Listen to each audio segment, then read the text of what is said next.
Son las 7:30 de la tarde, las 6:30 en las Islas Canarias. Muy buenas tardes a todos, bienvenidos a la redacción abierta en el Toro Televisión, dispuestos ya a contarles todo lo que es noticia este viernes y además pues para contribuir a que ustedes puedan formar su opinión en libertad, con contraste, y ustedes pues tienen, por supuestísimo, la última decisión respecto a lo que opinan de los temas que les vamos contando aquí. Hoy reconozco que desconocía absolutamente la existencia de los perros mapache, pero al parecer es una especie bastante conocida en algunos lugares de Asia y en Japón también. La cuestión es que una pista genética apunta a que estos perros mapache, que son como perros feos y como mapaches más, puedan estar en el fondo en el entramado que suscitó aquel mercado de Wuhan como origen de la pandemia del COVID, del virus del COVID. Bueno, dicho queda, este es el animal en cuestión, que es medio perro, medio mapache. Esto es como lo del oso hormiguero, ¿verdad?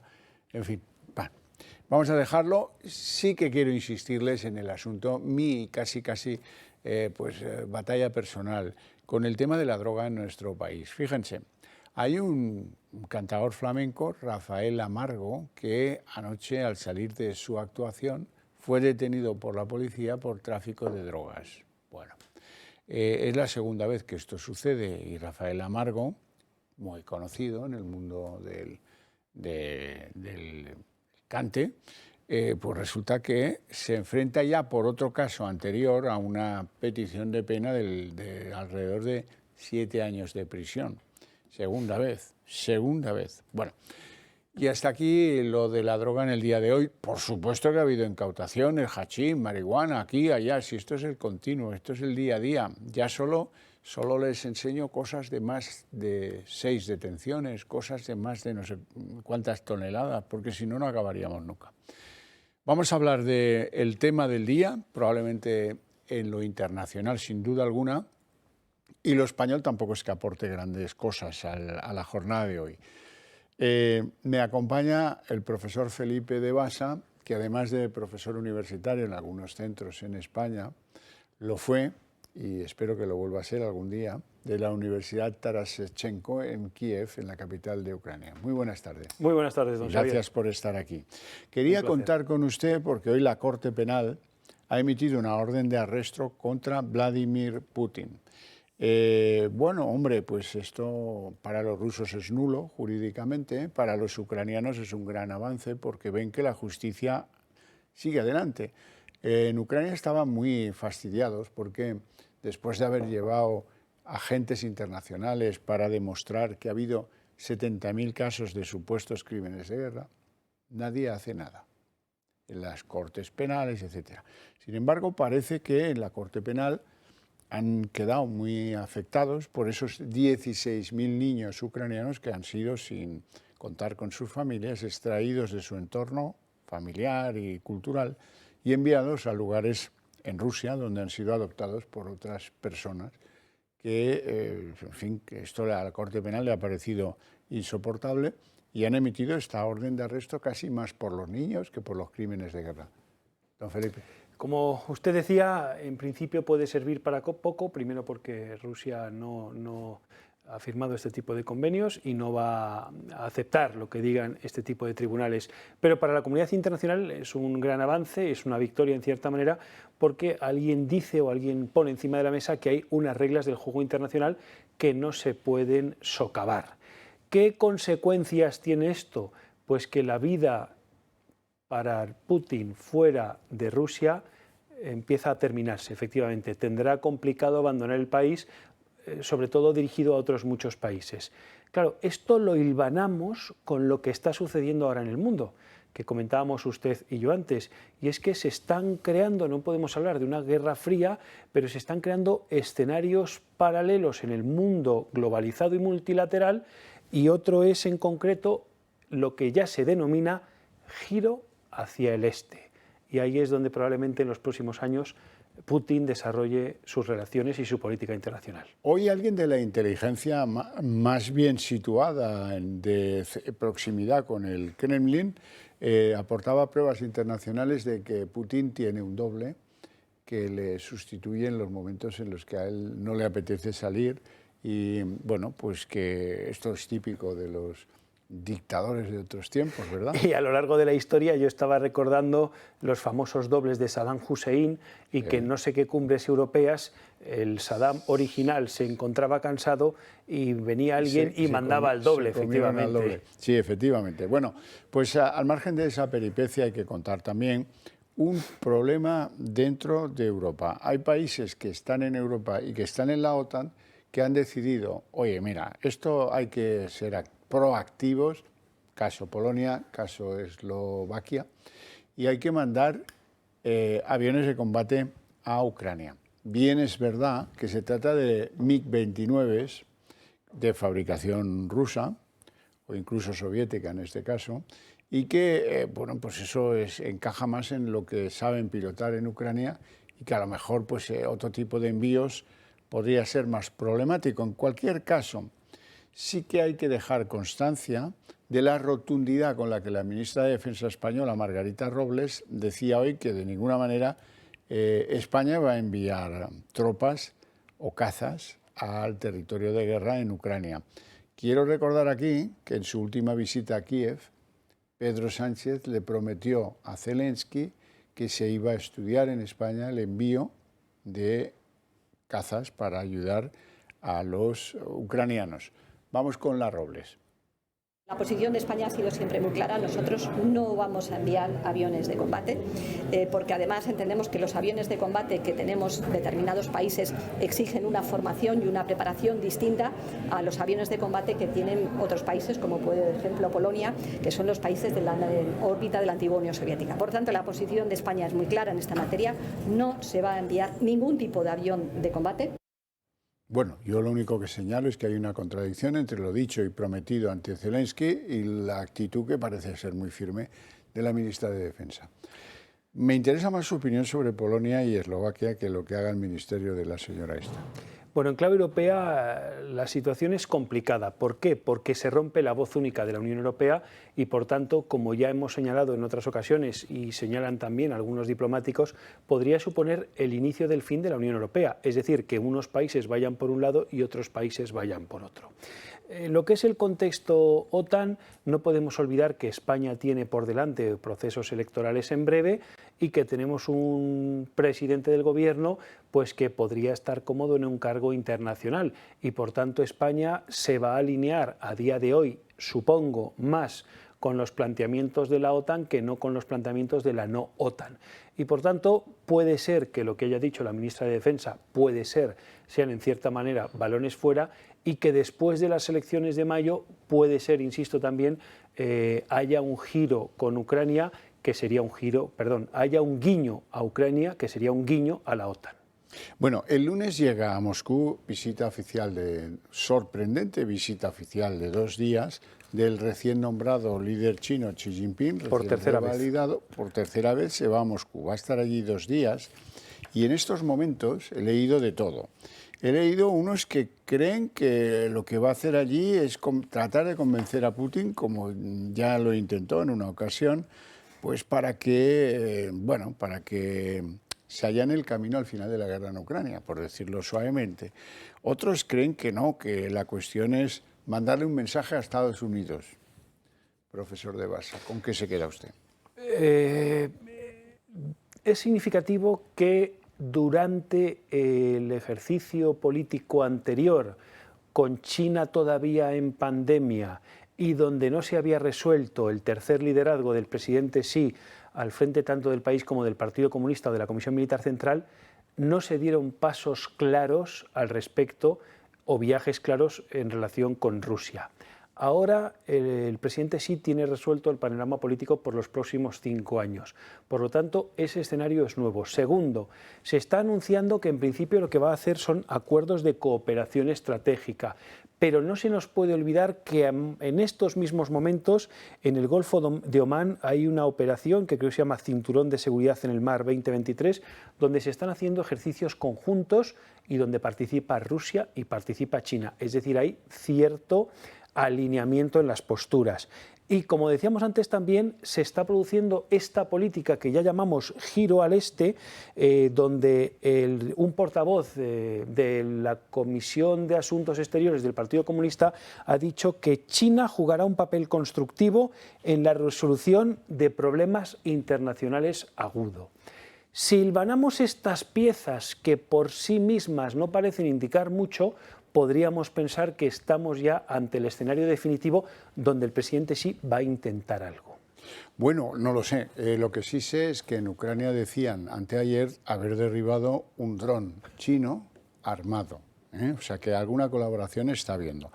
Por cierto, hablábamos antes de lo corto que puede quedar esto de la orden de arresto de la Corte Penal Internacional, pero, hombre, si les contamos cada día nosotros aquí el problema de la inflación para Europa, cómo han subido hace un año, cómo subía el petróleo, cómo subía el gas, cómo ha condicionado nuestra actual dependencia casi adictiva del fenómeno inflacionista, ese que llama Christine Lagarde el monstruo de la inflación. Bueno, pues hoy quiero contarles, quiero que usted cuente a los espectadores cómo le ha ido el año de guerra a la economía rusa, porque da la sensación, otra cosa es que algún jerarca se haya enriquecido vendiendo petróleo de extranjero y eso, pero da la sensación de que está en sus últimas preguntas. Sí, uno de los motivos por los cuales Putin afianzaba su liderazgo era exacerbando por un lado el nacionalismo patriótico ruso, pero por otro lado también resolviendo los problemas del día a día de las personas. Rusia tiene grandes problemas sociales de alcoholismo, la esperanza de vida es bastante superior a la esperanza que tenemos en Europa, pese a que gran parte de Rusia está dentro de Europa, y por tanto esto es el verdadero caballo de batalla de Putin. Muchas veces se ha dicho que el petróleo es lo que pagaba la economía rusa y que con un petróleo por debajo de los $66 Rusia tenía problemas y por tanto los mercados internacionales muchas veces jugaban a no descender mucho el petróleo de esos 60, 65, $66 precisamente para no crear problemas a Rusia, porque al final no nos olvidemos, cuando le va mal a tu vecino te va mal a ti también, y por eso intentamos entre todos llevarnos bien.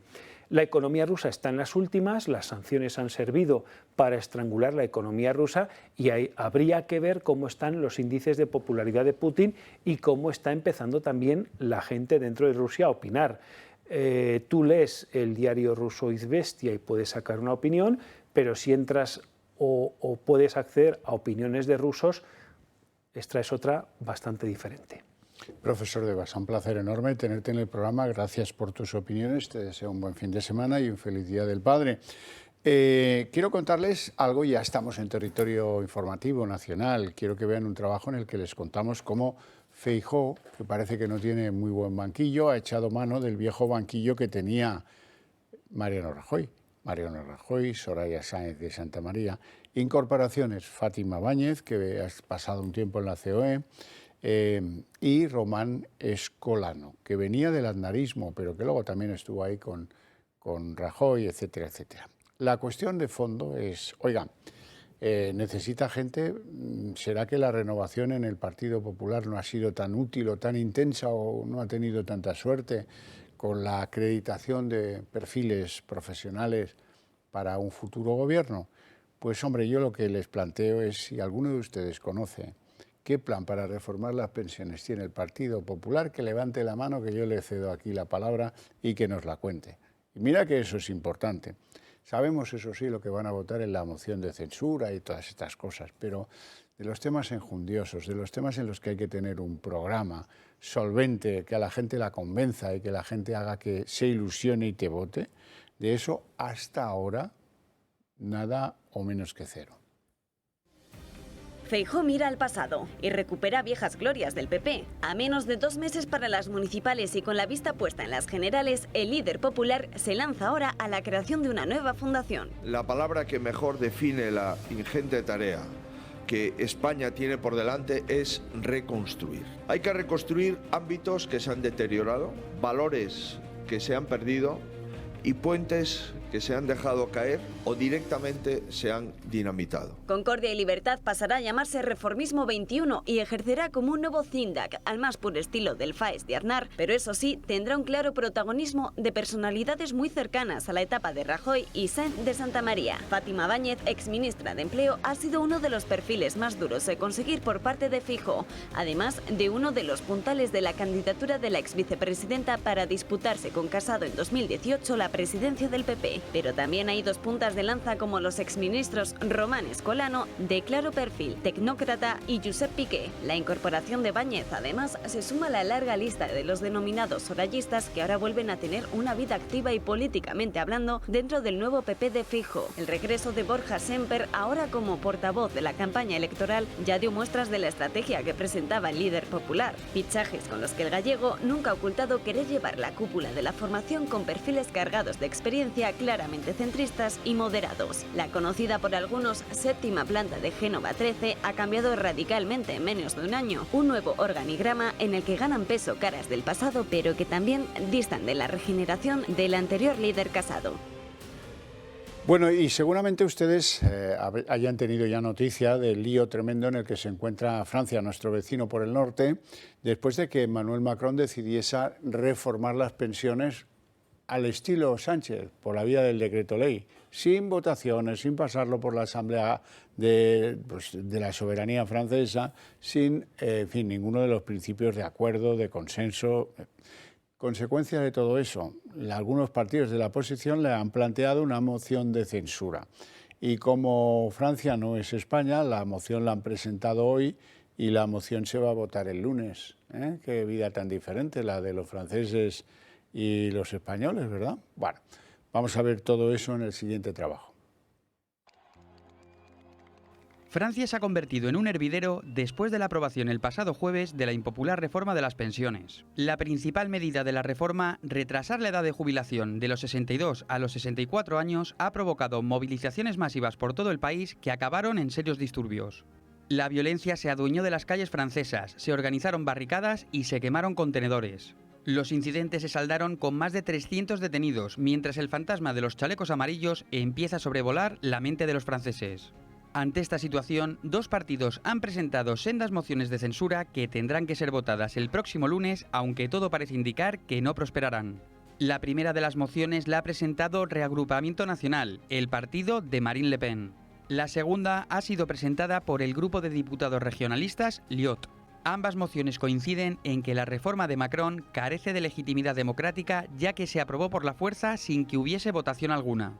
El presidente de Francia recurrió al artículo 49.3 de la Constitución francesa, que permite suspender el debate parlamentario cuando el gobierno carece de la mayoría necesaria y abre un plazo de 24 horas en el que los diputados pueden solicitar una moción de censura. Para que alguna de las mociones salga adelante es necesario el voto de 289 diputados, es decir, conseguir una mayoría absoluta.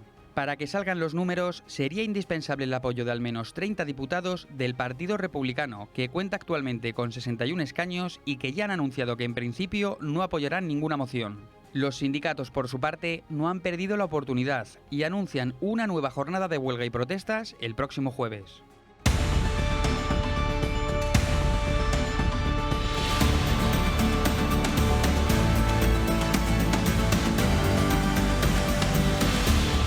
Son las 7:50, momento en el que abrimos la mesa de análisis político. Hoy lo hacemos, y los presento ya de inmediato, con los siguientes señores invitados. Don Juan Carlos Bermejo, economista, empresario, verso suelto de Ciudadanos. ¿Todavía milita usted en Ciudadanos? Por ¿no? supuesto. Vale. Yo cerraré el partido. Buenas noches. Don Luis Suñer, economista también, hombre muy activo, por ejemplo, en Acción Liberal y en otros proyectos de onda raíz liberal, ¿no? Muy buenas tardes. Muy buenas tardes, don Luis. ¿Todo bien? Todo estupendo. Me alegra mucho. Bueno, ¿qué mal se lleva en el PP y Vox? ¿Quién es el enemigo de Vox? No parece Sánchez, parece Feijóo. ¿Quién es el enemigo de Feijóo? Pues tampoco parece Sánchez, parece Vox. Pues oiga, así mal vamos, mal vamos. Tengo que decirles que yo lo intento, procuro las más de las veces poner sentados enfrente para que se den cuenta que en el fondo, mantienen proyectos pues, que comparten pared. No lo consigo casi nunca. Lo que sí consigo es que se den unos picotazos tremendos y que me suba la tensión a mí arterial y la temperatura del estudio. Hoy tengo un ejemplo que permite radiografiar eso de forma excelente. Resulta que ayer Beatriz Fanjul, que es diputada del Partido Popular, defendía públicamente que alguien hiciera desaparecer el Ministerio de Igualdad. Me parece una idea genial. Me parece una idea que comparte la transversalidad de la sociedad española, menos 4 que están ahí, algunos cobrando y otros esperando cobrar, en la defensa de lo que postula la señora Irene Montero. Bueno, hoy ha coincidido que Vox ha llevado al Congreso, ha coincidido que hoy se ha votado algo que había llevado Vox al Congreso con anterioridad, que es una moción para, de un plumazo, acabar con el Ministerio de Igualdad. ¿Y qué ha hecho el Partido Popular? Pues no apoyarla, como ya podíamos prever desde antiguo y desde lejos. Vamos a verlo. Si el miércoles el Partido Popular decía esto... ¿Y cómo no vamos a poder estar de acuerdo con eliminar el Ministerio de Igualdad después de ver en qué lo ha convertido la ministra Irene Montero? Ni 24 horas más tarde cambió de opinión. El pasado jueves todos los partidos del arco parlamentario votaron en contra de la propuesta de Vox para eliminar el Ministerio de Igualdad, como también fue rechazada la posibilidad de preguntar en referéndum a los españoles si desean o no suprimir el conjunto de políticas en materia de igualdad. Y es que varias de las campañas de la cartera de Irene Montero ya han sido denunciadas, como el cartel del pasado verano que presuntamente utilizó y modificó imágenes de modelos sin su consentimiento. Y es que los más de 573 millones de euros que este 2023 nos va a costar el Ministerio de Igualdad no son nada en comparación con los más de 38 millones que Montero va a invertir este año, más del doble que el pasado, en al menos 66 contratos para campañas feministas. Mucho criticar el Ministerio de Igualdad, pero ¿por qué ningún partido salvo Vox ha votado a favor de cerrarlo y emplear ese dinero en otro fin público más útil? Bermejo. Bueno, siempre ha habido históricamente un ministerio que se llamaba, o no sé si sigue existiendo, de Asuntos Sociales, ¿no? O algo así, que ahí encajábamos pues muchas cosas y dentro de eso se podría encajar la igualdad, ¿no? O sea, el que alguien se preocupe de que se cumpla el artículo 14 de la Constitución. Ojo, ¿no? Que dice eso, que todos debemos ser iguales. Bueno, pues está bien que haya un ministerio que abarque eso, que luego pueda haber una Secretaría de Estado, una Dirección General, que es lo que siempre ha habido. Ahora hay un Ministerio de Igualdad para completar las cuotas estas porque las coaliciones de gobierno lo que hacen es engrosar, ¿no?, la industria política. Pero es que además las personas que lo dirigen abochornan lo que es el concepto de la igualdad, es decir, lo han pisoteado. Estos personajes que hay dirigiendo, bueno, la última esta, la PAM, esto es que está de una persona bochornosa, yo no sé de dónde la han sacado. Esta sí que ha salido de una escombrera. Por lo tanto, cuando tú votas a favor de eliminar algo que tiene que velar por uno de los artículos más importantes de la Constitución, yo creo que no hay que votar que no. O sea, no hay que votar elimine usted en la gestión de la igualdad. Eso no se puede votar. Otra cosa es que no es el concepto de la pregunta. Elimínelo tal y como está ahora y con las personas que están y como está funcionando. A lo mejor se referían a eso. Conviértalo en una dependencia secretaria de Estado en otro ministerio. Por eso. Pero el tema de la igualdad sí que tiene que haber un órgano gubernamental que la vigile. Pero que la vigile bien. Sí, sí. Lo que pasa es que la igualdad, ¿qué igualdad? Me pregunto yo. Si va a haber reservas de plaza en la Guardia Civil para mujeres, ¿esa qué igualdad es? A ver, ¿me lo cuenta usted? ¿Hasta dónde hemos llegado con esto? Esto se está volviendo absolutamente marciano. ¿No, Luis Suñer? Bueno, en principio las políticas de un gobierno, bueno, pues se distribuyen dentro de los ministerios. Entonces, igual que las políticas, digamos, de igualdad, llamémoslas de igualdad, pues bueno, hay una serie de ellas que se pueden desplegar. Ahora, un ministerio dedicado al activismo político, al activismo sectario más bien, pues no tiene ningún sentido. Pero tampoco tenía sentido el Ministerio de la Vivienda, cuando en tiempos de Zapatero, ¿no? Pues había un ministerio que no daba más que titulares, porque en realidad su efectividad era prácticamente nula. ¿Te acuerdas? Sí, y las soluciones... Trujillo, claro, ahora conocida por sus proclamas pro-marroquíes. Exactamente. Y hoy en día también vemos el Ministerio de Consumo, pues tampoco tiene entidad como para ser un ministerio. Igual le pasa al de Igualdad, no puede ser un refugio, ¿no?, de activistas, ¿no?, sectarias que se dedican, bueno, a hacer ingeniería social, bueno, sin ser ingenieras, ¿no?, por así decirlo. Sí, sí. Correcto. Con la mayor de las torpezas, podría usted decir, sí, ¿verdad? Porque han producido más de 800 reducciones de condena y excarcelaciones con sus correspondientes víctimas a las que les deben un respeto y les da igual. Y salen diciendo que soy la secretaria de Estado del Gustirrinín y quiero que se garantice, no sé si por escrito o no, no sé si llegó a decir eso, el placer sexual de la mujer. Pero bueno, hija de mi vida, pero estás en una administración, eres la secretaria de Estado de todos los españoles, no solo de las feministas radicales. No gobernemos para el 0,001 de la población. O sea, esa mujer es la hez de la hez de toda la... Esto, pero no, ella es como sea, como la tal. Quien la ha puesto ahí es el responsable de eso. Irene Montero y Pablo Iglesias, hombre. Bueno, sí, pero claro, que yo no había visto... Y el que la mantiene en el cargo, pues todavía más, que es Pedro Sánchez. Sí, yo no había visto una cosa peor, vamos, mira qué difícil en Podemos ver cosas mal, pues Gista yo creo que es la peor de todas las que han aparecido por ahí. O sea, aquellos que ya no están, ¿no?, la Carolina Berján, se le echa de menos a esa gente. Sí, hombre, te lo juro, al lado de esto, había una enorme diferencia de calidad técnica, digamos, entre unas y otras. Vamos. Sí. Bueno, hablemos, si acaso, un poquito de esa moción de censura que empezará el martes a las 9 de la mañana. Hoy hemos más o menos llegado a saber, ahora van a haber imágenes en las que están los trabajadores del Congreso pues instalándole una especie de mesa en el asiento, en el escaño de Abascal, para que se pueda ahí producir a su antojo Ramón Tamames durante el tiempo que dure su intervención, sus intervenciones. Sabemos que Sánchez piensa contestar a Abascal y, por lo visto, la cosa prevista es que Yolanda Díaz conteste a Tamames después de su discurso de candidato. Creo que esto no va a ser así, porque Tamames, esto es creer que Tamames es un toro manso. Y eso es no conocer a Ramón Tamames. Tú que le conoces, estarás de acuerdo conmigo. Sí. Cuidado, que Ramón da muchas cornadas. Y Ramón es un hombre complejo, poliédrico, pero cuidado que si se te viene para encima, te cornea. Y al final me temo que Sánchez va a tener también la tentación de contestar a Ramón Tamames. En cualquier caso, lo veremos el martes, no hay problema. Algunas reacciones políticas a esta moción de censura. Escuchemos al ministro de Presidencia, que parece un monaguillo, Félix Bolaños. Ni el Partido Popular ni Vox tienen proyecto de país ni tienen utilidad como oposición.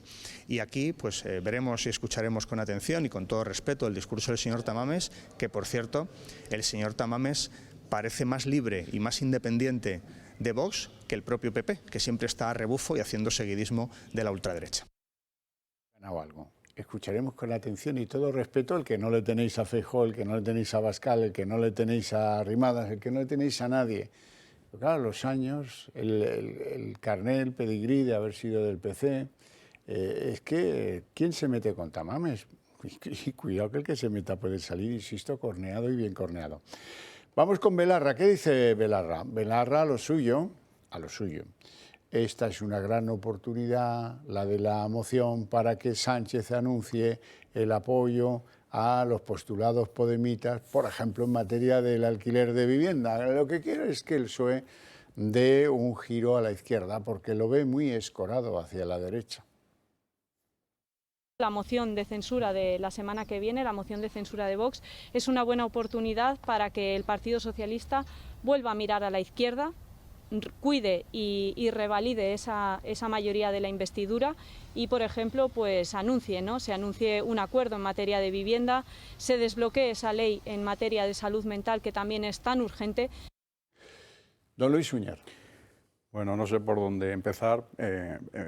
quizás por Tamames, ¿no? que y al final, y bueno, una vez superada yo creo ya esta etapa, ¿no? donde todos opinábamos, ¿no? Si era bueno o era malo, si el futuro, o sea, las consecuencias eran estas o aquellas.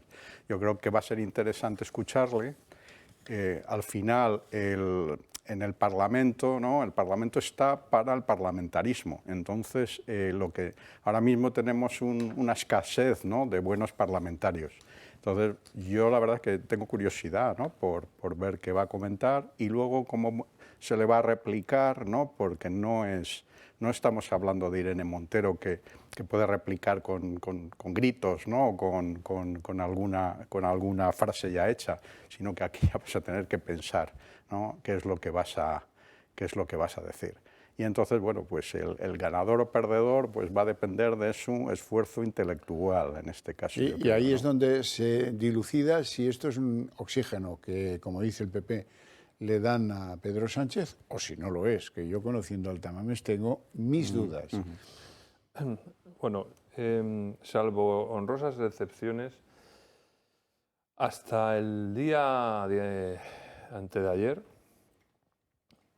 toda la opinión pública se estaba tomando esto a cachondeo. Todos decían, y siguen diciendo, no, yo tengo un gran respeto por el profesor Tamames, pero esto que está haciendo es una payasada, es una charlotada. Si fuera mi padre no le dejaría. Bueno, y yo digo que hasta antes de ayer. ¿Por qué antes de ayer? Porque antes de ayer ya ha habido una gran noticia, que es que sabemos lo que va a decir Tamames eso es el día 21. Yo creo que es un discurso filtrado con bastante éxito. Es un discurso pero quiero decir que ahora ya los españoles, el que nos molestemos, porque lo tienen ahí, podemos leernos lo que va a decir. No es una especulación, sabemos lo que va a decir. Entonces, si leemos eso, los que tenemos un poco de sentido común, yo saben que no tengo mucho, pero un poquito. Si ustedes leen lo que pone en ese discurso, es muy difícil decir que esto es una payasada. O sea, porque lo que pone ahí son verdades como catedrales, como basílicas. Y son las justificaciones por las cuales Sánchez no puede seguir ni un minuto más de presidente del gobierno. Porque además lo dijo Ramón, el tiempo es oro. Dice, si quedan 6 meses para las elecciones. No, es que en 6 meses todavía pueden destrozar todo, muchas más cosas. Así que yo ahora le diría a los señores de diputados, y, bueno, a los de la oposición y a los de no oposición, a los que tengan algo de amor por su país, que digan, si lo que pone ahí es una charlotada, léanselo, ahora se lo pueden leer. Tienen todo este fin de semana para leérselo. Ahora no tienen excusa. Y si tienen vergüenza, vuelvan a decir que esto es una payasada. A mí me gusta, a mí ya me lo han oído decir aquí, varias veces lo he contado, me gusta que se hagan estas cosas de esa manera, porque recuperamos varias cosas propias del mundo de la transición que yo viví como un chaval y me marcaron mucho. La primera, la generosidad, esa transversalidad. Que uno que dice que es comunista le tiende la mano a Fraga Iribarne. Eso es generosidad, Por ¿no? supuesto. Por supuesto. Recuperamos algo de ese espíritu de generosidad. Un señor que tiene una edad, que el hombre no se puede aguantar de pie el tiempo que dure la cosa y que dice, no, en lugar de estarme viendo obras con mis nietos, me voy a sacrificar y voy a hacer esto porque el hombre es muy serio y muy duro. En segundo lugar, ya era hora que alguien diagnosticara con visión alejada de los compromisos. Mi partido dice, yo digo que... No. Un señor que va por libre, Correcto. que tiene un pasado, que tiene pues una profesión que es la que es, muy reconocido, que haga un diagnóstico económico. Y no solo económico, sino de la erosión del Estado.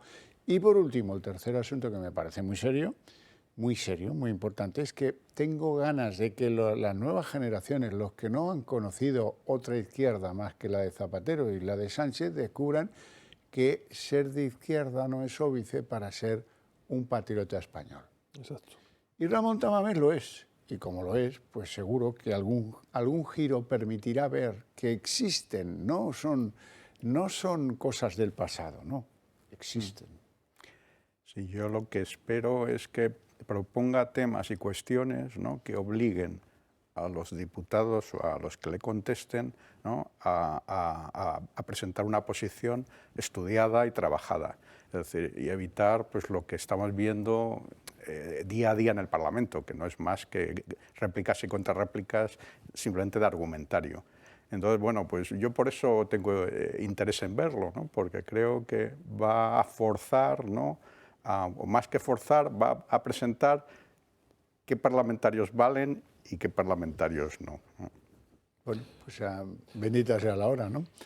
Bermejo, ¿quieres añadir algo? Sí, no, simplemente volver a reiterar que hay una gran oportunidad el miércoles, que es cuando se vota, de que haya algunas personas, y me refiero a los diputados de la bancada socialista, los que realmente están viendo, algunos, porque muchos lo estáis viendo, que el partido este se está convirtiendo en que ya ni es socialista, ni es español. Lo dice Alfonso Guerra. Lo dice entonces, tienen ustedes la oportunidad no solo de salvar a España, que ya se lo dije aquí en este mismo plató hace un par de semanas, también el salvar su propio partido, su propia casa, porque es que este partido ya, insisto, ya ni es socialista, ni es obrero, ni es español, es otra cosa.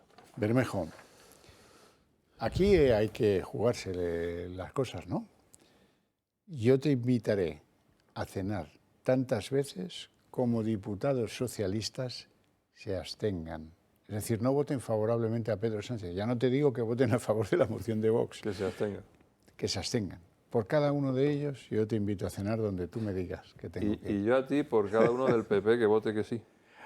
Sí, pues entonces que eso también es más dramático. Me parece que vamos a tener que... O de mi partido, que también han dicho que van a votar que no. O sea, sí. Pero hombre, por Dios, Inés, léete el discurso de Tamames. ¿Vas a votar que no a eso? Bueno, hay que recordar, porque que además fue ella la que pidió la moción de censura.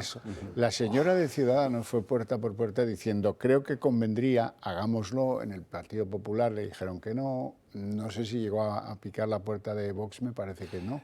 Pero en cualquier caso da igual. ¿A qué viene la negación de antes de escuchar a alguien o de leerlo? Decir, yo voy a votar que no, ¿eh? Quiero que conste que voy a votar que no. Pero una cosa, don Xavier, es que van diciendo por ahí, los del PP y los de mi partido, que esto le va a beneficiar a Sánchez.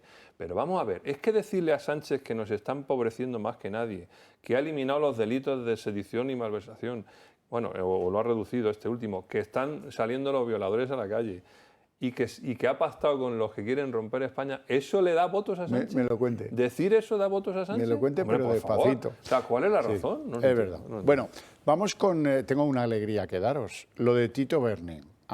Nos había dicho el presidente de Canarias, Ángel Víctor Torres, que él no conocía a nadie con ese acento tan característico y tan bonito que tienen en las Islas Afortunadas, ¿no?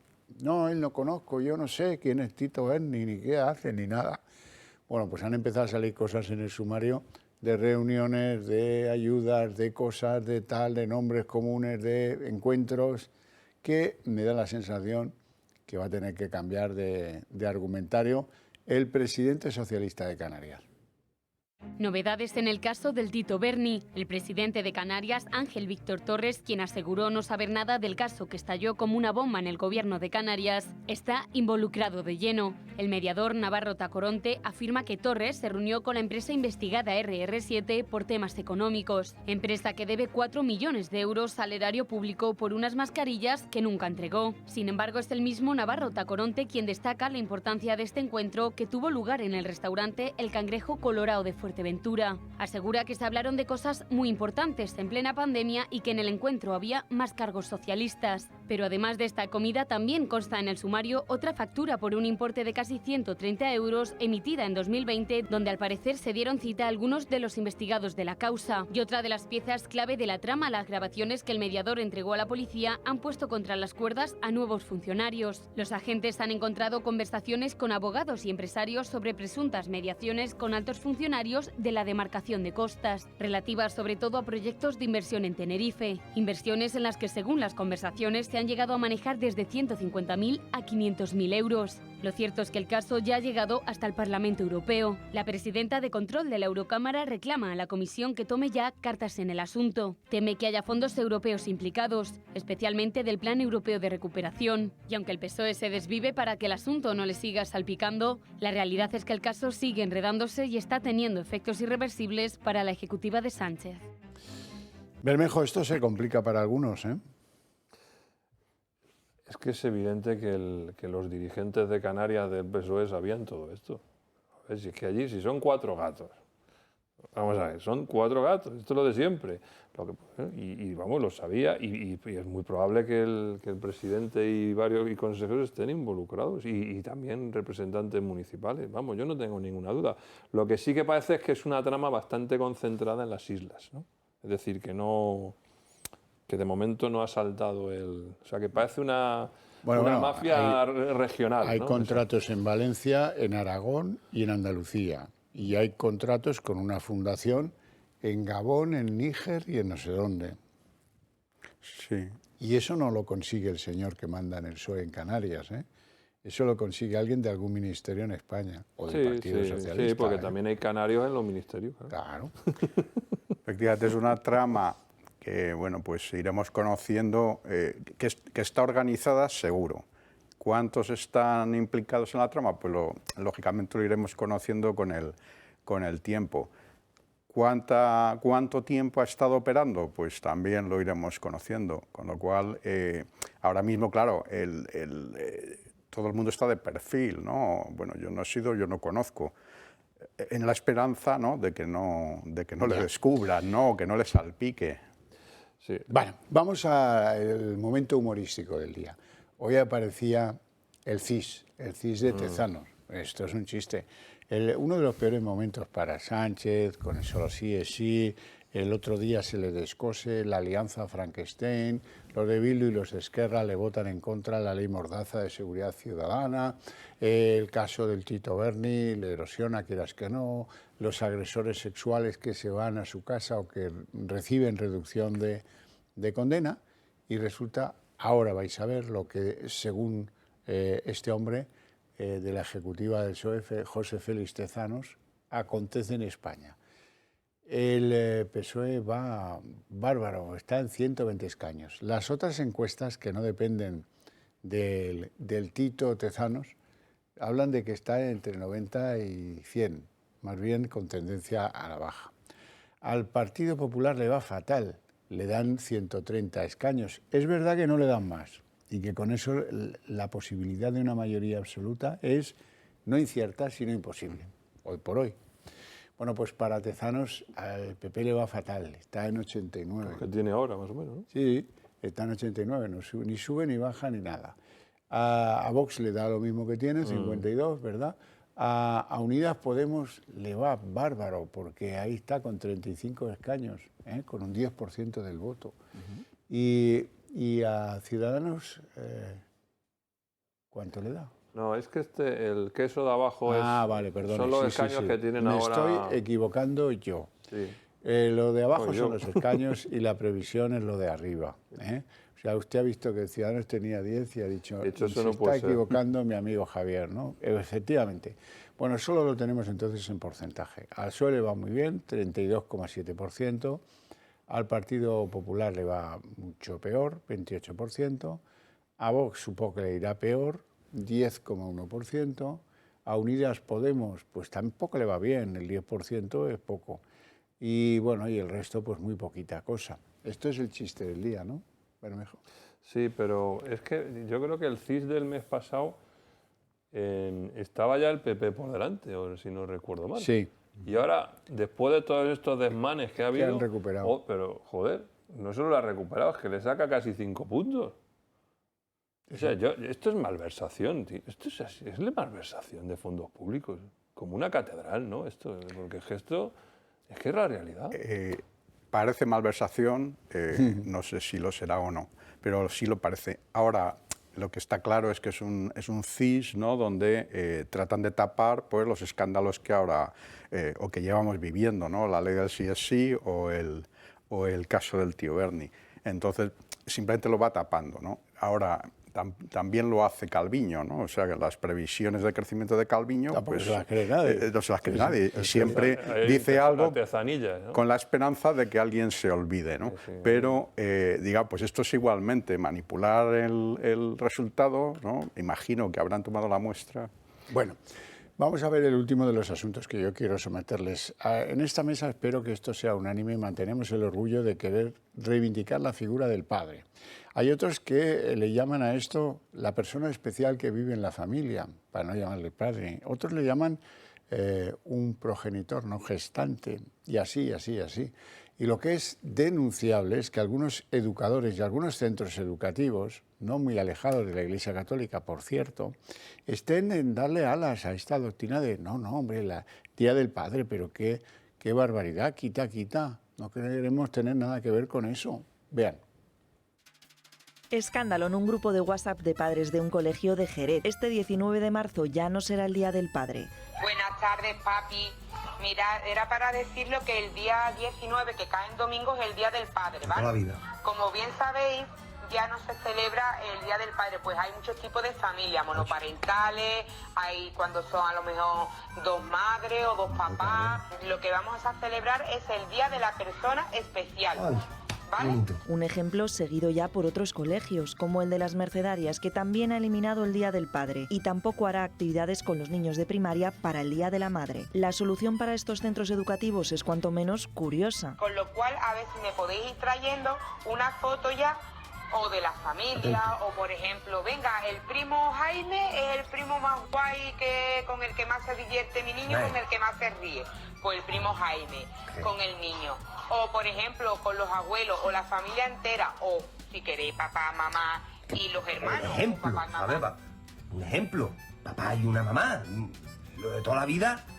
No, venga, vale, lo damos por válido. Así es como ya están adoptando incluso algunos colegios católicos, como los agustinos de la localidad madrileña de Los Negrales, podrían celebrar directamente el Día de las Familias. Ahora todos serán para nuestros niños una persona especial. Y ojo, si acaban con el Día del Padre, ¿eliminarán también el de la Madre? ¿O eso sería discriminatorio solo hacia la mujer? Y resulta que como la profesora esa que han oído era de Jerez de la Frontera, que es el pueblo de Bertín Osborne saltaba como una pantera ante lo que es denigrar la figura del padre. Estoy que me subo por las paredes. Me acaban de mandar ayer un audio de iba a decir una señora, de una tía que por lo visto es profesora en un colegio de Jerez, lamentablemente tiene que ser Jerez, donde le dice a sus alumnos que no se puede celebrar el Día del Padre, porque ya las familias españolas son de otra manera, que no se puede celebrar el Día del Padre y que tienen que celebrar el Día de la Persona Especial. Pero vamos a ver, ¿pero quién es esta loca? ¿Pero de qué manicomio se ha escapado? Porque no la habrán soltado. Que no se puede celebrar el Día del Padre.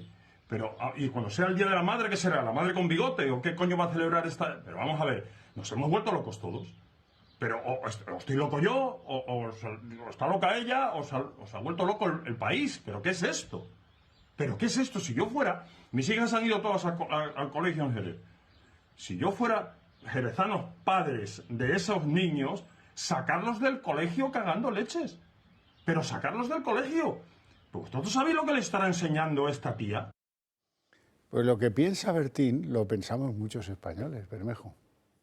Bueno, yo creo que lo pensamos el 98%. Por eso digo, ¿estamos volviéndonos locos? ¿O qué? Sí, lo que pasa es que estos son, yo creo, a ver, hay que ser un poco objetivo. Yo creo que estos son episodios de celebrados o de celebradas que van, pues ya me entiende usted, ¿no? Sí, un poquito, porque digamos, yo estoy bastante seguro que los padres de ese colegio, la inmensa mayoría, pues le habrán dicho a la profesora esa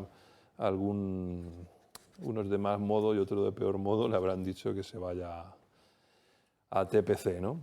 Y celebrarán el Día del Padre, que es lo preceptivo, y punto. Y aquí la única discriminación que ha habido, bueno, no sé si sigue existiendo más o menos, entre el Día del Padre y el Día de la Madre, es que el Día de la Madre siempre ha sido domingo, ¿no? Por lo tanto, nos han hurtado un día festivo más. Sí, porque aquí resulta que están las conspiradoras del mundo feminoide, porque esto es el machismo y tal y cual, y no sé qué, y luego están los otros, que dicen, no, San José Obrero no, es San José trasplantado. te queda igual. Que, bueno, si toca el domingo, pues toca el domingo. Claro. Magnífico. No el lunes. Sí, bueno, yo también pienso que de momento es un episodio, ¿no? Pero sí es verdad que refleja, ¿no?, pues cuál es digamos, la ideología que se está queriendo o que se está introduciendo pues en el sistema escolar. Y entonces, y además, no permitiendo a los padres que puedan decidir, ¿no?, sobre el tipo de educación religiosa o moral que se les da. Entonces, siendo quizás hoy un episodio un poco jocoso, tienen la importancia de lo que pueda ocurrirnos en el futuro, ¿no?, cuando esto vaya extendiéndose, ¿no?, de manera que se vaya obligando en todo el sistema educativo a que ya no es el día de la persona especial o es el día de la galaxia, ¿no?, de Orión, ¿no? Entonces, mi preocupación es que hoy parece que tiene poca importancia, pero que en el futuro yo creo que sí, lo que pasa es que fíjense ustedes que el noble pueblo español casi ya, si los invadieran los franceses, hablábamos todo francés y a correr, ¿eh? Porque aquí nadie protesta en serio por las cosas. Verbigracia, miren lo que ha pasado con las pensiones. Aquí nos han metido en un lío descomunal que nos va a costar a muchos españoles mucho dinero. Bueno, y vale, pues venga, ¿qué más da? Han pasado por encima del Pacto de Toledo, han pasado por encima de la discusión en el Parlamento de algo muy serio que afecta a la vida de 47 millones de españoles, no solo de los que están cobrando o a punto de cobrar la jubilación, sino de todos. Y en Francia alargan 2 años la edad de jubilación, de 62 a 64 años, y están quemando la Bastilla. Eso también hay que considerarlo, ¿eh? Sí, en Francia tiene envidia sana, ¿no? Es decir, sí, allí cuando algo se le atraviesa a la gente sale y monta en unos pollos impresionantes, pero de los de verdad. Y así se consiguen las cosas. Aquí es que, lamentablemente, pues bueno, ahora nos han pegado un rejonazo ayer en el Consejo de Ministros y aquí nadie dice nada. Nadie dice nada, pero es que es un saqueo, porque realmente lo que están haciendo, o sea, lo que está haciendo Escrivá con lo de las pensiones no es solucionar el agujero, que eso es mentira. Lo que está haciendo es echar un poquito de... Voy a ingresar un poquito más a estos que cobran más, les voy a hacer pagar un poco más. Pero es que el agujero inmenso que tienes ahí, eso no se soluciona así. Eso se soluciona, ya lo hemos dicho aquí muchas veces, de 2 formas. Creando un tejido productivo con mayores márgenes comerciales que permitan generar salarios más grandes y por lo tanto cotizaciones mayores, y eliminando gran parte de la industria política, esta que devasta, ¿no?, las administraciones públicas. No solo eliminar la industria política, sino que el sector público, el gasto público es el 52% del PIB, entonces, y creciendo, con lo cual es imposible, ¿no?, tener un tejido productivo que sostenga las pensiones y al sector público. Y entonces, bueno, pues en la medida que se va castigando a ese tejido productivo, pues se irá estrechando. Desde luego. Bueno, pues asombrados quedamos los tres. Yo os agradezco mucho vuestra presencia aquí, vuestras opiniones, aún más a ustedes, su paciencia e interés, pero para ustedes tengo premio, porque a la vuelta de publicidad empezamos aquí el día en 30 minutos.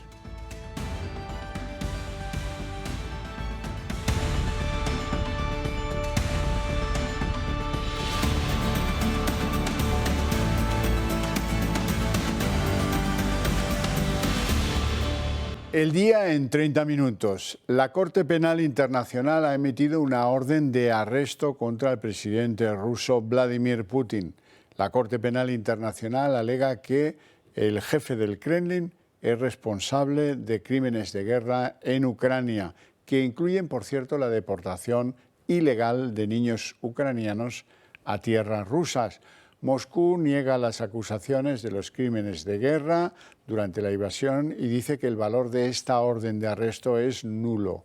Mientras tanto, la capital rusa se engalana para recibir el lunes al líder chino, Xi Jinping, que realiza una visita que nadie sabe interpretar correctamente. Es la tercera y no sabemos si lo que va es a intentar forzar a Putin a una negociación de paz o si lo que va es a Moscú para enfadar a los Estados Unidos.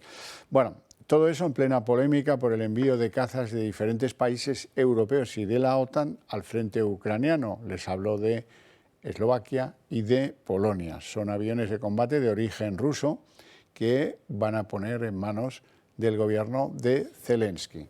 Marina Álvarez. ¿Qué tal? Muy buenas noches. Vladimir Putin se enfrenta a los primeros cargos internacionales contra él desde que estalló la guerra en febrero del año pasado.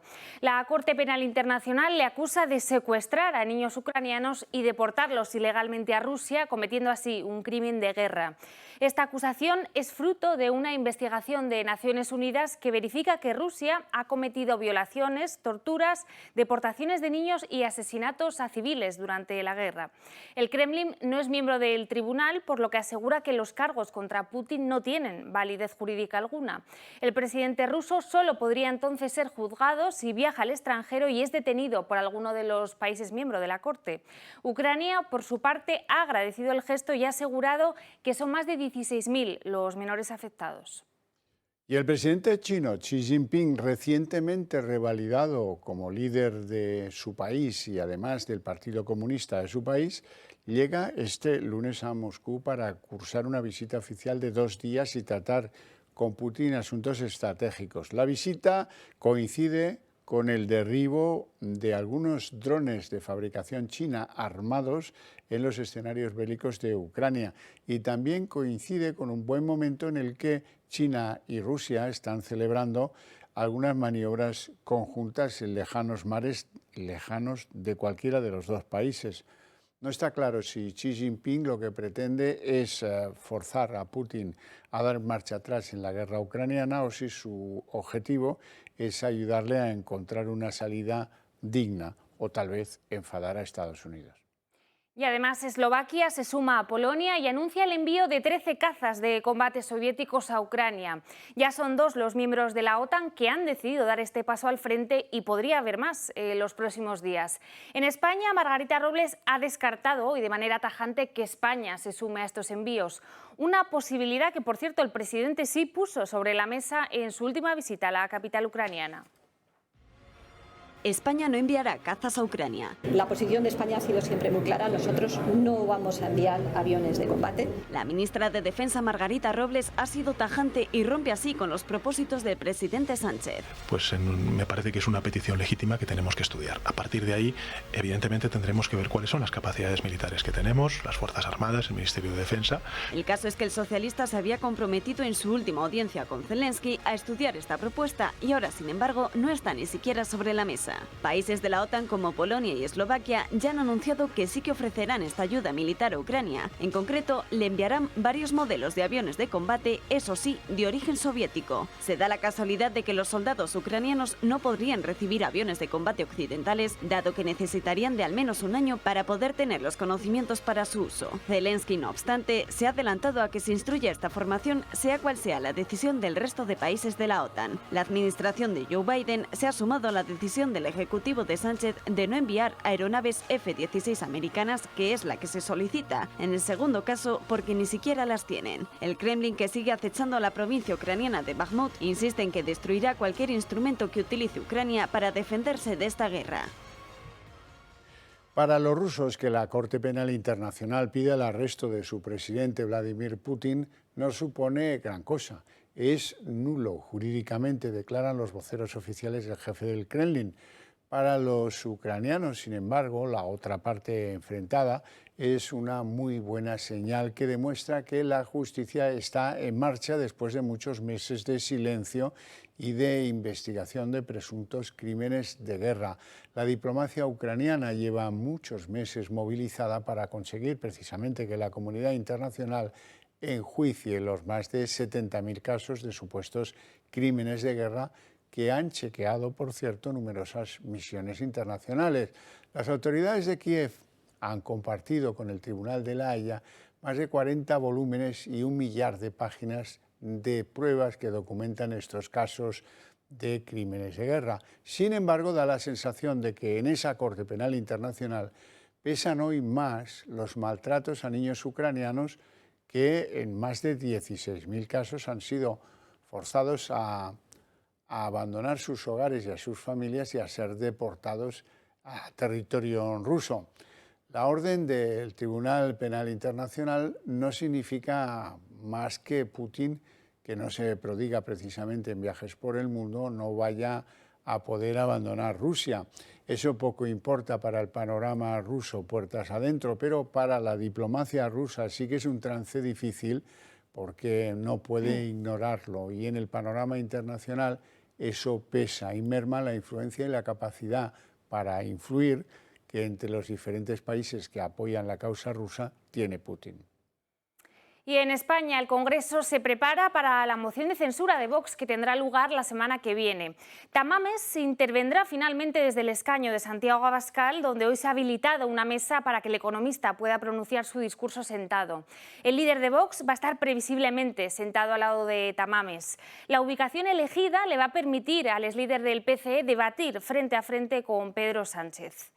Y hoy además ya sabemos cuál va a ser el papel que va a jugar Yolanda Díaz en esta moción de censura. Según publica Voz Populi, la vicepresidenta será la encargada de la réplica a Ramón Tamames, mientras que Sánchez se va a limitar a confrontar con Santiago Abascal.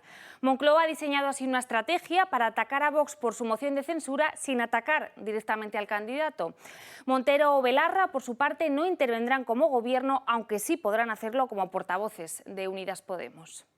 Ione Belarra, la ministra y secretaria general de Unidas Podemos, espera que la moción de censura que presenta Vox sirva para que Pedro Sánchez dé un giro a la izquierda en sus políticas. Belarra le pide directamente al presidente del Gobierno que anuncie en el debate de la moción de censura un desbloqueo de la ley de vivienda para volver a mirar a la izquierda, dice, cosa que a Sánchez se le ha olvidado después de lo que la socia de coalición, Ione Belarra, califica como un giro a la derecha.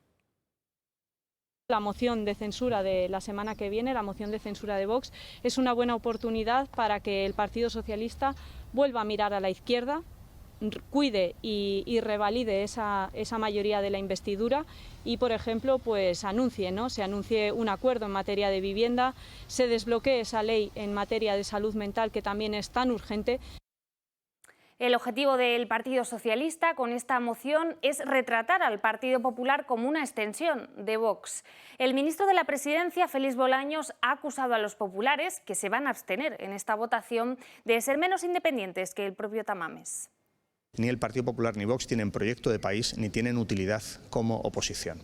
Y aquí pues veremos y escucharemos con atención y con todo respeto el discurso del señor Tamames, que por cierto, el señor Tamames parece más libre y más independiente de Vox que el propio PP, que siempre está a rebufo y haciendo seguidismo de la ultraderecha. Y un mes más, Tezanos vuelve a manipular el CIS a favor de Pedro Sánchez, desmarcándose del resto de las encuestadoras. En pleno estallido del caso mediador y coincidiendo con la mayor crisis con su socio de gobierno por la ley del solo sí es sí, el PSOE dobla su ventaja respecto al Partido Popular en febrero. El sondeo mejora en 6 décimas las expectativas de voto para Ferraz, en el mismo mes en el que salieron a la luz todas las juergas del Tito Berni. Tezanos, además, y para más Inri, hunde al partido de Feijóo, que pierde 2 puntos en solo un mes. El barómetro sitúa a Podemos como el claro perjudicado por la ley de libertad sexual de Irene Montero. La formación morada se hundiría casi 3 puntos y sería sorpasada por Vox como tercera fuerza más votada. Tezanos otorga a la formación de Abascal una previsión del 10,1% del voto. Las relaciones entre el Partido Popular y Vox son muy malas. Es tradicional, es histórico, no se sabe muy bien a qué se debe. La cuestión es que hoy lo podemos afirmar con un ejemplo muy reciente. Beatriz Fanjul, que es diputada del Partido Popular, solicitaba desde la tribuna de oradores que desaparezca el Ministerio de Igualdad de Irene Montero. Bueno, pues hoy Vox hacía que se votase la desaparición del Ministerio de Igualdad en el hemiciclo del Congreso. ¿Y qué ha hecho el Partido Popular? Pues no votar la proposición de Vox. Si el miércoles el Partido Popular decía esto... ¿Y cómo no vamos a poder estar de acuerdo con eliminar el Ministerio de Igualdad después de ver en qué lo ha convertido la ministra Irene Montero. Ni 24 horas más tarde cambió de opinión. El pasado jueves todos los partidos del arco parlamentario votaron en contra de la propuesta de Vox para eliminar el Ministerio de Igualdad, como también fue rechazada la posibilidad de preguntar en referéndum a los españoles si desean o no suprimir el conjunto de políticas en materia de igualdad. Y es que varias de las campañas de la cartera de Irene Montero ya han sido denunciadas, como el cartel del pasado verano que presuntamente utilizó y modificó imágenes de modelos sin su consentimiento. Y es que los más de 573 millones de euros que este 2023 nos va a costar el Ministerio de Igualdad no son nada en comparación con los más de 38 millones que Montero va a invertir este año, más del doble que el pasado, en al menos 66 contratos para campañas feministas. Mucho criticar el Ministerio de Igualdad, pero ¿por qué ningún partido salvo Vox ha votado a favor de cerrarlo y emplear ese dinero en otro fin público más útil? Alberto Núñez Feijóo culmina la resurrección del sorayismo con la incorporación de Fátima Báñez a la órbita de dirección del partido. La exministra de Empleo, que hasta ahora se mostraba reacia a volver a la política, pasa a formar parte de la fundación renovada del Partido Popular. Con ella, ojo, porque ya son 8 los cargos afines a Sáenz de Santamaría que Feijóo ha situado en la cúpula del partido. Todos ellos estaban aquí en la famosa foto tomada en Génova 13 antes del Congreso del PP de 2018, en el que salió elegido Pablo Casado.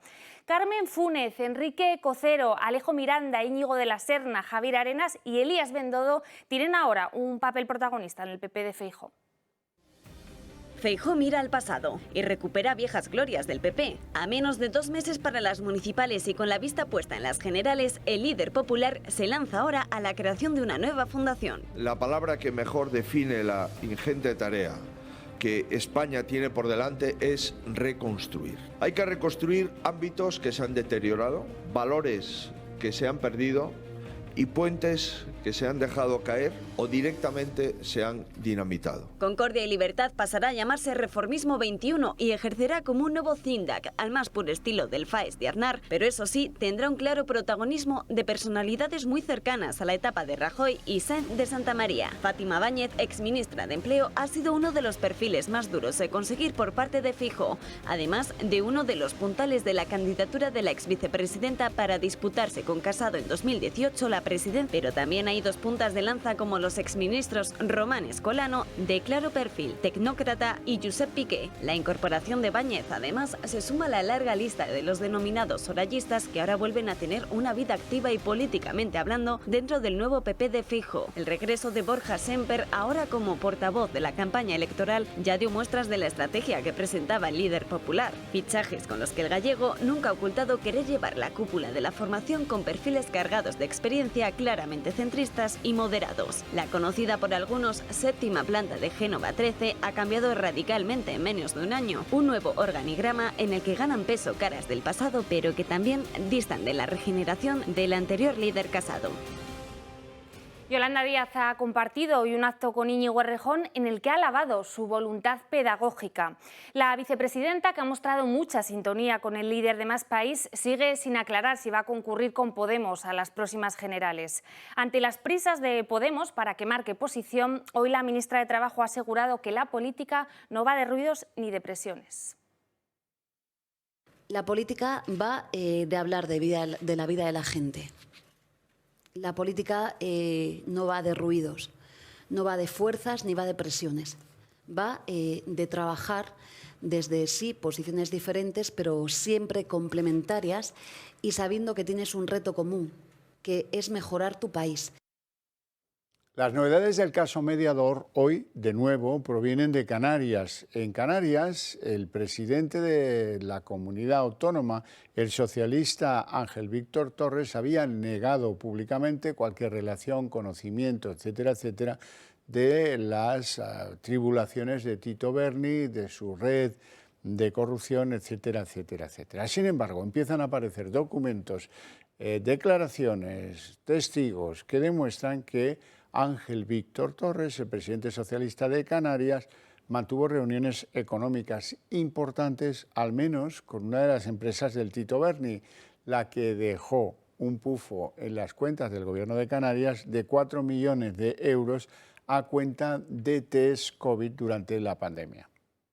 Novedades en el caso del Tito Berni. El presidente de Canarias, Ángel Víctor Torres, quien aseguró no saber nada del caso que estalló como una bomba en el gobierno de Canarias, está involucrado de lleno. El mediador Navarro Tacoronte afirma que Torres se reunió con la empresa investigada RR7 por temas económicos, empresa que debe 4 millones de euros al erario público por unas mascarillas que nunca entregó. Sin embargo, es el mismo Navarro Tacoronte quien destaca la importancia de este encuentro que tuvo lugar en el restaurante El Cangrejo Colorado de Fuerteventura. Asegura que se hablaron de cosas muy importantes en plena pandemia y que en el encuentro había más cargos socialistas. Pero además de esta comida también consta en el sumario otra factura por un importe de casi 130 euros emitida en 2020, donde al parecer se dieron cita a algunos de los investigados de la causa. Y otra de las piezas clave de la trama, las grabaciones que el mediador entregó a la policía, han puesto contra las cuerdas a nuevos funcionarios. Los agentes han encontrado conversaciones con abogados y empresarios sobre presuntas mediaciones con altos funcionarios de la demarcación de costas, relativas sobre todo a proyectos de inversión en Tenerife. Inversiones en las que, según las conversaciones, se han llegado a manejar desde 150.000 a 500.000 euros. Lo cierto es que el caso ya ha llegado hasta el Parlamento Europeo. La presidenta de control de la Eurocámara reclama a la Comisión que tome ya cartas en el asunto. Teme que haya fondos europeos implicados, especialmente del Plan Europeo de Recuperación. Y aunque el PSOE se desvive para que el asunto no le siga salpicando, la realidad es que el caso sigue enredándose y está teniendo efectos irreversibles para la ejecutiva de Sánchez. Y en la página de Economía hoy se ha publicado por parte de Eurostat los datos de la inflación mes de febrero en la zona euro. Resultado, 8,5% en el promedio general de la inflación. Con ese dato va a ser difícil que dejen de subir los tipos de interés. Eso sí, la inflación subyacente, la que excluye los precios energéticos y los alimentos no elaborados, está ligeramente mejor que la española, bastante mejor, 5,6%, mucho mejor que la nuestra.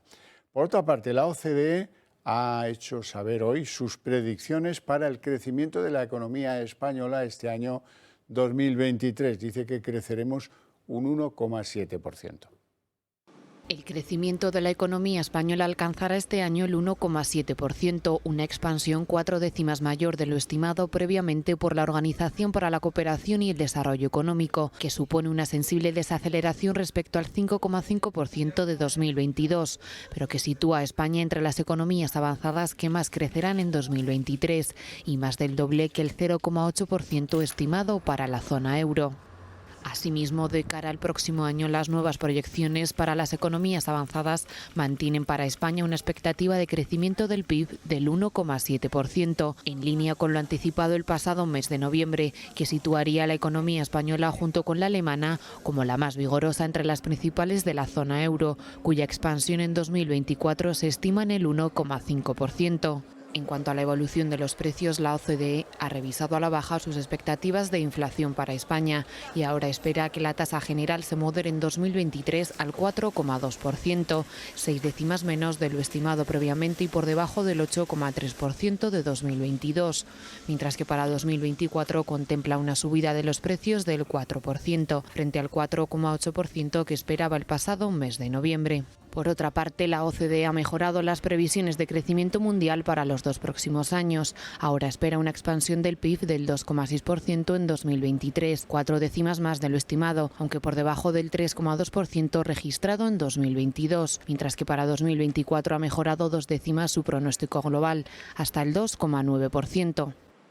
Las calles de Francia están muy revueltas contra Emmanuel Macron, su presidente, al que acusan de saltarse a la torera la democracia para hacer su reforma de las pensiones y alargar la vida laboral de los franceses desde los 62 años actuales para la jubilación a 64.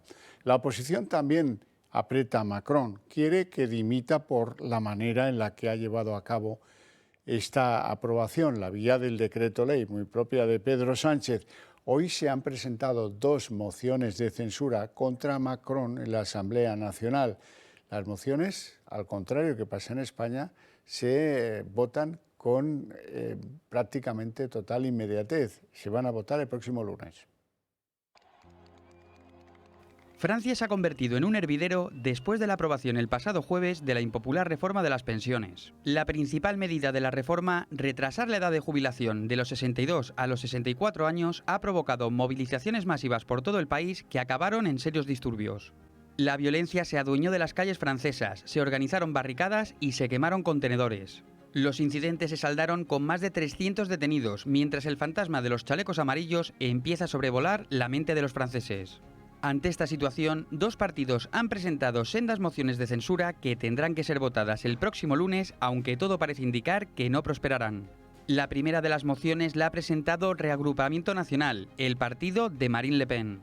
La segunda ha sido presentada por el grupo de diputados regionalistas Liot. Ambas mociones coinciden en que la reforma de Macron carece de legitimidad democrática, ya que se aprobó por la fuerza sin que hubiese votación alguna. El presidente de Francia recurrió al artículo 49.3 de la Constitución francesa, que permite suspender el debate parlamentario cuando el gobierno carece de la mayoría necesaria y abre un plazo de 24 horas en el que los diputados pueden solicitar una moción de censura. Para que alguna de las mociones salga adelante es necesario el voto de 289 diputados, es decir, conseguir una mayoría absoluta. Para que salgan los números, sería indispensable el apoyo de al menos 30 diputados del Partido Republicano, que cuenta actualmente con 61 escaños y que ya han anunciado que en principio no apoyarán ninguna moción. Los sindicatos, por su parte, no han perdido la oportunidad y anuncian una nueva jornada de huelga y protestas el próximo jueves. Resulta muy sorprendente que algunos docentes ligados a colegios de origen religioso estén en contra del Día del Padre y apoyen que pues se le llame el día de alguien especial en la familia y cosas por el estilo que denigran eso que fue el Día del Padre antiguamente. Escándalo en un grupo de WhatsApp de padres de un colegio de Jerez. Este 19 de marzo ya no será el Día del Padre. Buenas tardes, papi. Mira, era para decirlo que el día 19, que cae en domingo, es el Día del Padre, ¿vale? Toda la vida. Como bien sabéis, ya no se celebra el Día del Padre, pues hay muchos tipos de familias, monoparentales, hay cuando son a lo mejor dos madres o dos papás. Lo que vamos a celebrar es el Día de la Persona Especial. ¿Vale? Un ejemplo seguido ya por otros colegios, como el de las Mercedarias, que también ha eliminado el Día del Padre y tampoco hará actividades con los niños de primaria para el Día de la Madre. La solución para estos centros educativos es cuanto menos curiosa. Con lo cual, a ver si me podéis ir trayendo una foto ya o de la familia, o por ejemplo, venga, el primo Jaime es el primo más guay con el que más se divierte mi niño, con el que más se ríe. Pues el primo Jaime, con el niño. O por ejemplo, con los abuelos, o la familia entera, o si queréis, papá, mamá y los hermanos. Un ejemplo, papá, mamá. a ver, un ejemplo, papá y una mamá, lo de toda la vida. Bueno, venga, vale, lo damos por válido. Así es como ya están adoptando incluso algunos colegios católicos, como los agustinos de la localidad madrileña de Los Negrales, podrían celebrar directamente el Día de las Familias. Ahora todos serán para nuestros niños una persona especial. Y ojo, si acaban con el Día del Padre, ¿eliminarán también el de la Madre? ¿O eso sería discriminatorio solo hacia la mujer? El bailaor Rafael Amargo fue detenido anoche por un delito de tráfico de drogas al salir de una actuación en un local de Alicante. El granadino llevaba varios meses bajo sospecha por presunta venta de estupefacientes en su domicilio. En el momento del arresto, Amargo se resistió, por lo que también se le acusa de atentado contra la autoridad. Es la segunda vez ya que el bailaor se enfrenta a la justicia por venta de estupefacientes. La primera fue en diciembre de 2020 junto a su pareja y a otras 2 personas. Una pareja de ancianos ha fallecido en un incendio ocurrido en la 5ª planta de un edificio de viviendas de 7 alturas en Madrid. Era una vivienda situada junto a la Plaza de Toros de las Ventas. Y la princesa Leonor renuncia al sueldo de 400 euros mensuales que le corresponde durante su formación militar. La noticia se ha conocido poco después de que el Gobierno hiciera pública esta asignación. El Palacio de la Zarzuela ha aclarado este viernes que la princesa Leonor renunciará a partir del próximo curso a la asignación mensual a la que tienen derecho todos los alumnos de los centros docentes de las Fuerzas Armadas. Pese a que fuentes gubernamentales habían asegurado que la princesa se incorporaría a la Academia de Zaragoza exactamente en las mismas condiciones que sus compañeros, desde la Casa del Rey han aclarado que no recibirá ninguna retribución. Los alumnos de las academias militares tienen derecho a una retribución que se corresponde con el 60% del sueldo establecido para el subgrupo C2, sin derecho a pagas extraordinarias. De este importe se deducen los descuentos que corresponden al Instituto Social de las Fuerzas Armadas y a la cotización a la Seguridad Social. Esto se traduce en un sueldo en 2023 de 417,67 euros mensuales. Además, la retribución aumenta una vez que los alumnos reciben el nombramiento de alférez al final del segundo curso. Entonces pasa a rondar los 668 euros mensuales con pagas extraordinarias. La princesa Leonor se incorporará el próximo mes de agosto a la Academia del Ejército de Tierra de Zaragoza. Y tras la jura de bandera, lo que habitualmente tiene lugar en el mes de octubre, pasará al segundo curso. Una colisión entre dos camiones y un turismo ha dejado esta impactante imagen en una carretera de Lugo a la salida de Piedrafita del Cebrero. Un tráiler de grandes dimensiones ha quedado suspendido en una pendiente tras cruzarse en la carretera, obligando a cortar el tráfico de esta vía. El accidente ocurrió justo sobre el pueblo de Ocastro, en la provincia de Lugo. Bueno, y hasta aquí el día en 30 minutos. Les deseamos a todos un feliz puente, ya que bueno, pues el lunes es festivo.